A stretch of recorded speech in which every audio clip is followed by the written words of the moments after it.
Dapat pag may problema ka sa isang tao, siya ang kausapin mo privately. Kasi pag may ibang nakikinig, baka kahit mali siya, hindi niya tanggapin dahil sa pride niya. Baka imbes mag-sorry, lalo ka pang awayan dahil may nanonood, nagpapasikat siya.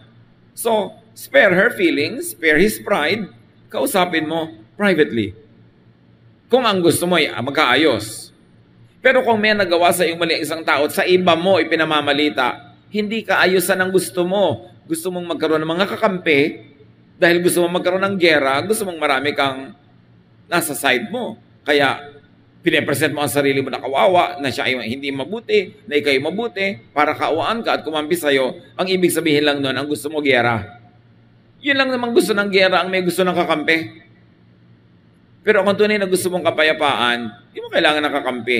Kausapin mo yung nakagawa ng mali at kayong dalawa ang mag-ayos. Minimize damage.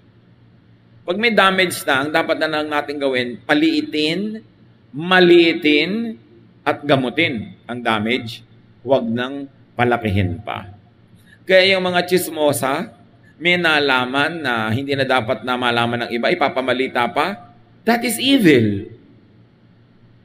Pag may nagdadala sa inyo ng chismis, sabihin nyo, alam mo, ginagawa mo, that is evil. Pero huwag naman sasabihin, hoy, Satan, get away from me. Kasi hindi naman siya si Satan. May ginagawa lang siyang satanic sa moment na yon. Baka napagdidiliman ng isip. Dapat pag may chismosa, tuwing lalapit sa inyo, sabihin nyo, lumayo ka sa akin. Pero hindi, ano pa? Dahil gustong gusto mo. Dahil sabi sa Bible, malinamnam daw talaga at katakam-takam ang chismis. Pero alam mo na yon, pagka nalilinam naman ka, natatakaman at nasasarapan, you know also that something is wrong with you. Dapat na o-offend ka sa chismis kahit totoo. At hindi mo na ipamamalita pa. Kasi gugulo, lalo sa workplace, sa mga magkakamag-anak, sa mga magkakapitbahay. Kaya ang pangit-pangit ang environment na ginagalawan natin dahil sa chismis.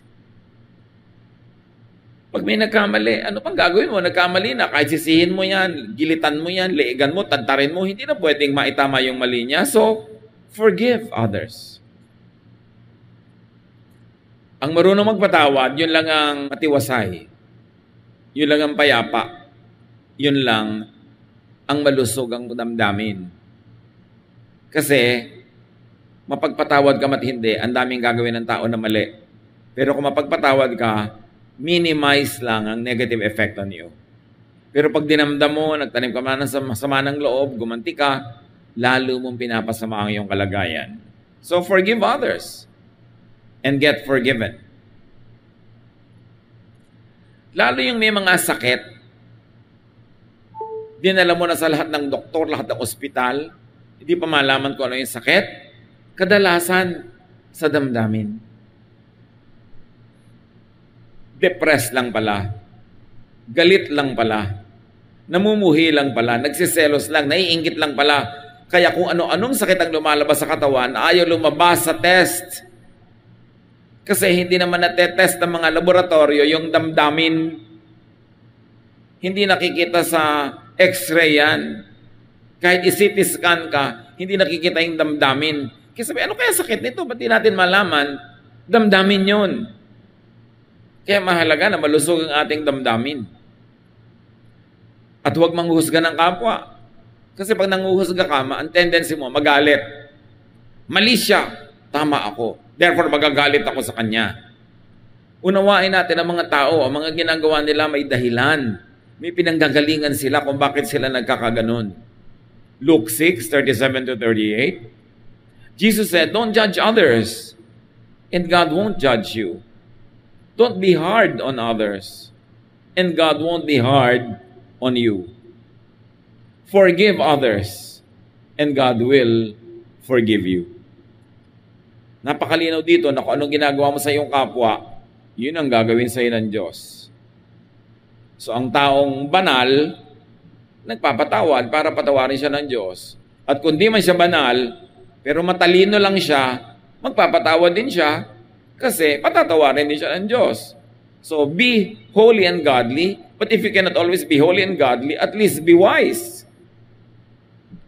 What you give to the universe gives back to you.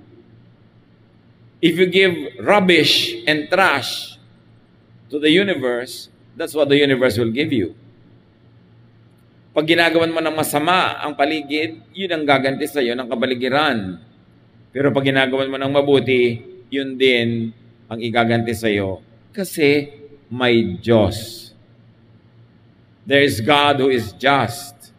There is God who is all-knowing, who knows everything that's going on. Kaya ano man ang inuutang mo sa mundo, sisingilin sa'yo ng mundo. Ano man ang ibinibigay mo sa mundo, susuklian ka ng mundo. If you give to others, you will be given a full amount in return. It will be packed down, shaken together, and spilling over into your lap. The way you treat others is the way you will be treated. Kung paano mo itrato ang iba, ganun ka itatrato ng kalangitan. Kaya ganoon din sa pagbibigay. Sabi ko, magbibigay ka rin lang, damihan mo na, siksik, liglig, umaapaw, kasi yung ibinibigay mo, yun din ang ibabalik sa'yo. So, dapat godly ka, kaya ka mapagbigay. At kung hindi ka man godly, matalino ka man lang. Kasi yung itinatanim, inaani. When you give to the universe gives back to you in greater amounts. So, feel good towards your health, your wellness, and your healing. Gano'n sa ating karami ang mga laging may nararamdamang sakit ng ulo, sakit ng likod, sakit ng dibdib, na hindi na maipaliwanag ng siyensya at medisina. Baka naman negative feelings lang yan. Gano'n sa atin na hindi mapagkatulog. Yung iba naman, ayaw nang gumising pag nakatulog. Kabaligtaran. May emotional problem din yon. Lahat ng hindi balanced, hindi correct, meron yan emotional and spiritual equivalent. Dapat balance tayo.